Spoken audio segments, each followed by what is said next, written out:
English podcast. From Learn English with Joy. Hello, everyone, and welcome back to Learn English with Joy, the place where learning English feels natural, fun, and inspiring. I'm Chris, and I'm so happy you're here with us today. Whether you're listening on your morning walk, during lunch, or just relaxing at home, we're excited to share something special with you. Today, we're diving into one of the most inspiring speeches ever. A speech that has touched millions of people around the world. That's right, Chris.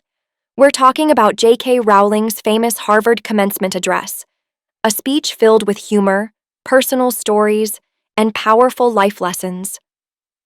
J.K. Rowling, the author of the beloved Harry Potter series, stood on that stage and didn't just give advice. She opened her heart, she made people laugh, and she made them think deeply about their own lives. Exactly, Emily. And what's fascinating is how she used humor about herself, talked openly about her failures, and turned all of that into messages that feel uplifting and real.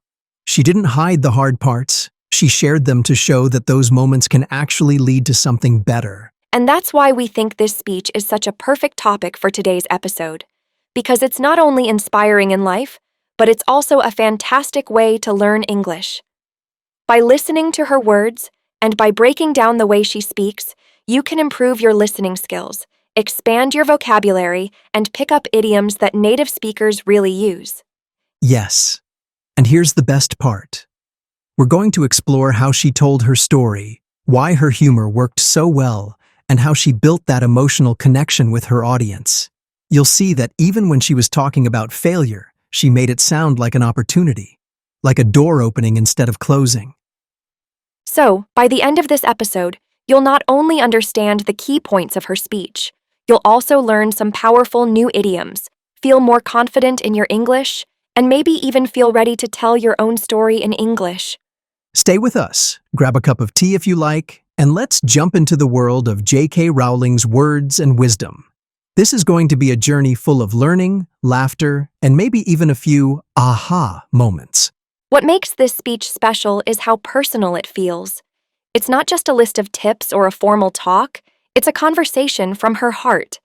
You can feel she's speaking directly to you, as if she's sitting across the table sharing a moment of honesty and encouragement. Maybe because she talks about messing up, and we all do that. I mean, who hasn't had a moment when everything goes wrong? That's why it's so easy to relate to her. She admits her own mistakes and makes them part of the story. Exactly. This is called self-deprecating humor. It's when you make gentle jokes about yourself to connect with your audience. In her speech, Rowling joked about not being the perfect role model for Harvard graduates. She laughed about how unexpected it was for her to be there. And that humor breaks the tension. It makes the audience smile and lean in to hear more. Right, and it's not just funny, it's powerful. When someone as successful as J.K. Rowling says, "I've failed too," it makes you feel less alone. It's like she's giving you permission to be human, to have your own ups and downs without shame. And that leads us to one of the idioms she used in a very vivid way: rock bottom. This means the lowest point in your life, when you feel there's nowhere else to fall. Rowling said that hitting rock bottom became the solid foundation on which she rebuilt her life. Think about that image. A foundation is something strong, something you can build on. It's a beautiful way to say, yes, I was down, but I used that place to start again. Oh, I love that. It's such a bold way to talk about struggle. And here's another idiom from her message: a blessing in disguise. This means something that looks bad at first, but later turns out to be good. For Rowling, the tough years after university seemed terrible, but they gave her the time, focus, and determination to write Harry Potter. Without that bad time, she might never have created the story that changed her life. Yes, and these idioms aren't just for speeches. Listeners, you can use them in everyday English. For example, losing that job was my rock bottom, but it turned out to be a blessing in disguise because it pushed me to start my own business. Simple, clear, and so expressive.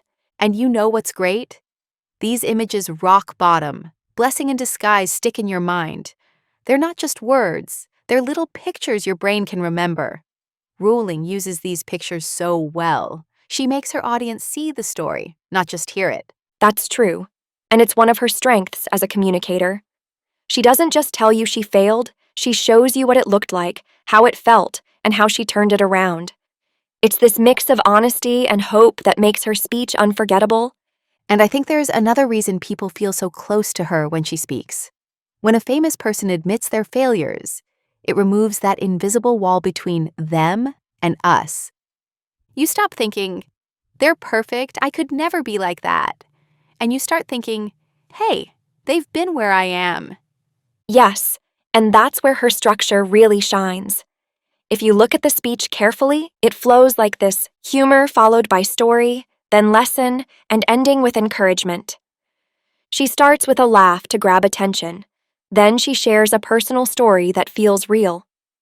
Next, she draws out a lesson from that story.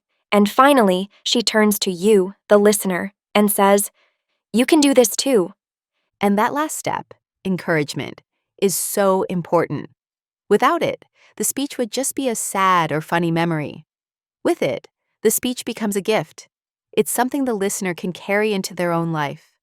That's exactly why we wanted to bring this speech into our English learning journey. It's a goldmine of vocabulary, idioms, and emotional connection, and it shows you how storytelling can make language come alive. So here's my challenge to everyone listening. Think of one personal story in your life. Maybe a time you hit your own rock bottom, or a moment that turned out to be a blessing in disguise.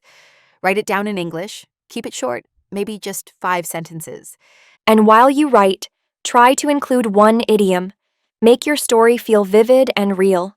You don't have to be perfect. Remember, even J.K. Rowling started with a blank page. And who knows? Your little story might be the first step to building your own foundation for success. So, are you ready to give it a try? Grab your notebook, think about your story, and let's keep learning, one personal connection at a time. Speaking of personal stories, Mark, have you ever hit rock bottom in your English learning? I mean, the real, oh no, I'm doomed kind of moment? Come on, tell us. I bet it's good. Well, yes, I have, and honestly, it wasn't a fun place to be. I remember it clearly. It was during my first speaking test for an English certification. I had prepared for months thinking I was ready. But when I walked into that exam room, my hands were shaking, my mind went blank, and every word I had practiced seemed to vanish. Oh no, the classic brain freeze. Did you at least manage to say your name? Barely, and even that came out awkward. I stumbled through the questions, my pronunciation was shaky, and I could feel the examiner's polite but concerned expression. When it was over, I knew I had failed. And when the results came, my fear was confirmed. Sounds like your official rock bottom moment. But tell me, did it become your foundation? Did you rise like a movie hero with dramatic music playing in the background? Not quite as dramatic as in the movies, but yes, in my own way, it did. After that failure, I decided I couldn't just study English passively anymore. I needed to live with the language, make it part of my daily life. All right, I'm curious. What did you actually do? First, I started listening to English podcasts every single day. I chose topics I enjoyed: technology, history, and, of course, learning tips. In the morning, during my commute, or while cooking dinner, I would have English in my ears. At first, I barely understood half of it. But little by little, my ears got used to the sounds, the rhythm, the way native speakers connect words. So you swapped your music playlist for podcasts? That's dedication. Though I hope you still listen to some music, or life gets boring. I still did, but English became the priority. Then I began writing a short journal entry in English every night. Just a few sentences about my day, my thoughts, or something I had learned.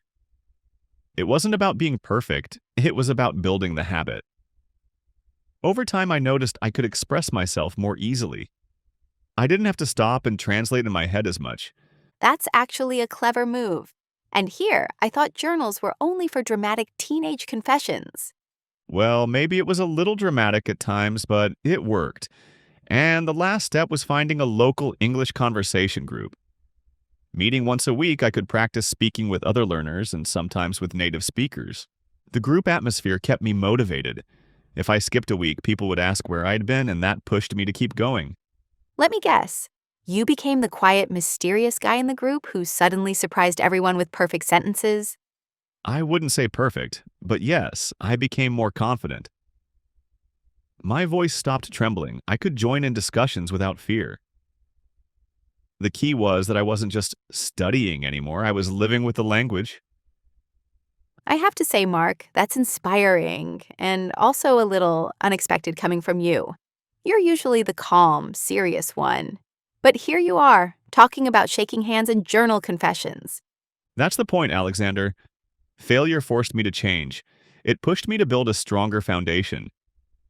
Hitting rock bottom wasn't the end. It was the start of something better. And now, every time I help someone who's struggling, I remember how it felt to be in that place and how it feels to climb out. Well, I think we just found our first lesson of the day. Never underestimate the quiet guy's comeback story. Or the power of turning your lowest moment into the base for growth. That's my rock bottom story and my foundation. Well, since you've shared yours so bravely, I guess it's my turn. Honestly, Mark, I've quit learning English not once, not twice, but 3 times. 3 times? That's quite a record. What happened? The first time I was a teenager. I got bored after a few months because all we did was grammar exercises. The second time I was in university, I stopped because my schedule was so packed. And the third time, well, I just didn't feel motivated. Each time I thought, that's it, I'm done. But here's the twist. It turned out to be a blessing in disguise. How so? Those failures pushed me to experiment until I found something that truly worked for me, learning English through acting, theater, and giving speeches. I realized I'm a performer at heart. If I can move around, use gestures, and speak like I'm on stage, I remember the language so much better. That does sound like you. Dramatic, energetic, and always ready for a spotlight. Speaking of spotlight, let me give you a taste of my method.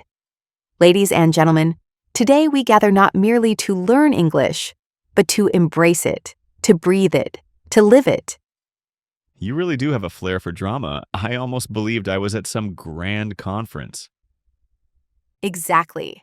When I perform like that, I forget I'm studying, I'm just in the moment. And the funny thing is, all those times I quit before, they gave me the contrast I needed. Without them, I might never have discovered this approach. That's exactly like Rowling's message. Failure can be a teacher. Sometimes it shows you what doesn't work so you can find what does. True, and that's why I think everyone should value their rock bottom moments. They're not just low points, they're checkpoints that say, change your route, try a new way. I agree. When you see failure as feedback, it stops being scary. It becomes a tool, something you can use to build confidence and skill. And to anyone listening, your story doesn't have to be perfect to be worth sharing. In fact, the imperfect parts are often the most inspiring. Right. When you tell your story, you create a bridge between your experience and someone else's struggle. That's powerful, not just for connecting with people, but also for practicing your English in a meaningful way. So here's our challenge for you. Think about your own journey. What's been your rock bottom? How did you start climbing back up? And then try telling that story in English. Write it down, record yourself, or share it with a friend. Your story matters, tell it, own it, and learn from it in English. Couldn't agree more. And I think this is the perfect moment to wrap up what we've learned today from J.K. Rowling's inspiring Harvard speech. There are 3 big takeaways that stand out, and they can transform the way you think about both life and learning English. First, use self-deprecating humor. When you can laugh at yourself, you make people comfortable, and you break down barriers. Second, share your real experiences, the highs, the lows, and the lessons you've learned. And third, connect through emotion. When you speak from the heart, your words stick in people's minds. Yes, and to everyone listening, I want to say this. Don't be afraid to share your mistakes. They make you human.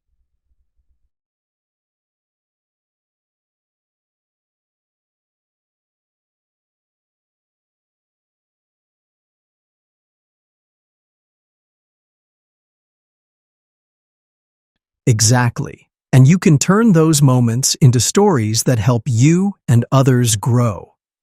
Here's something you can try right now. Write a short paragraph in English about your rock bottom moment in learning. Maybe it was a failed test, a conversation where you froze, or a time you wanted to give up. Then challenge yourself to use at least one idiom in your story, like rock bottom or a blessing in disguise. And remember, it's not about making it perfect. The goal is to capture the feeling, the lesson, and the change that came from that moment. When you look back, you'll see that what felt like the worst time was actually a turning point.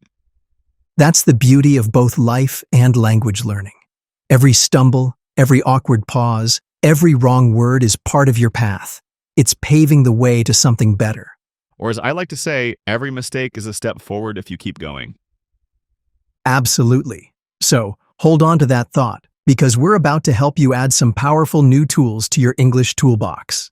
Up next, we have our quiz segment. It's packed with useful vocabulary and idioms from today's discussion. Not only will you understand them, but you'll also get to hear them in action with examples you can use right away. Stay with us.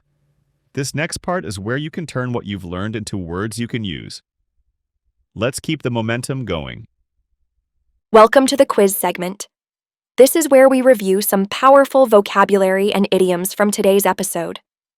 We'll not only define them in simple English, we'll also give you short, clear examples you can remember and use. And of course, I'll make sure those examples are fun enough to stick in your mind, because learning should make you smile. Let's start with our first word, self-deprecating. This means making fun of yourself in a friendly way. You might do it to make others feel comfortable. His self-deprecating jokes made everyone laugh. Oh, I'm great at this one. For example, I once told my English class, "My handwriting is so bad even I can't read it." That's self-deprecating humor. It's gentle, it's honest, and it makes people relax. Moving on to number 2, rock bottom. This means the lowest point in life, when things feel as bad as they can get. Example: losing my job felt like rock bottom. Rock bottom? When I tried to sing an English song at karaoke and forgot all the words halfway through. The crowd still clapped. Maybe out of pity. But hey, I learned the lyrics after that. Our third phrase is blessing in disguise. This is when something seems bad at first, but later turns out to be good. Example: failing the test was a blessing in disguise. I've got one. I missed my bus once and thought it was terrible, but then I found out the bus broke down 5 minutes later. That delay was a blessing in disguise, and I got to drink an extra coffee. Next, number 4, foundation. This is a strong base for something. It can be real, like the base of a building, or metaphorical, like trust in a relationship. Example: trust is the foundation of friendship. In English learning, I'd say vocabulary is the foundation. Without it, you can't build sentences. And coffee? Coffee is the foundation of my morning energy. Number 5, turning point. This means a moment when things change in an important way. Example: moving abroad was my turning point in learning English. My turning point was joining a drama club. I had to memorize lines in English, and suddenly my speaking improved fast. Plus, I got to play a pirate once. Best role ever. Word 6, resilience. This is the ability to recover after problems or difficulties. Example: her resilience helped her succeed after many failures. I think Mark has amazing resilience. He still talks to me even when I interrupt him. For me, resilience is when you mess up a presentation but still finish it with confidence. Number 7, humility. This means being humble and not thinking you are better than others. Example: his humility made him respected. Humility is tricky. It's like quietly knowing you're good at something, but you don't shout it from the rooftops. I, for example, try to have humility, but sometimes I'm just too proud of my cooking skills. Number 8, vivid. This describes something clear and detailed in your mind, like a strong memory. Example: I have vivid memories of my first English class. Oh, I have vivid memories of spilling tea all over my English homework. The teacher remembered it too, probably because the paper smelled like jasmine for a week. Word 9. To overcome. This means to succeed in dealing with a problem or difficulty. Example: she overcame her fear of speaking English. I had to overcome my fear of speaking on stage.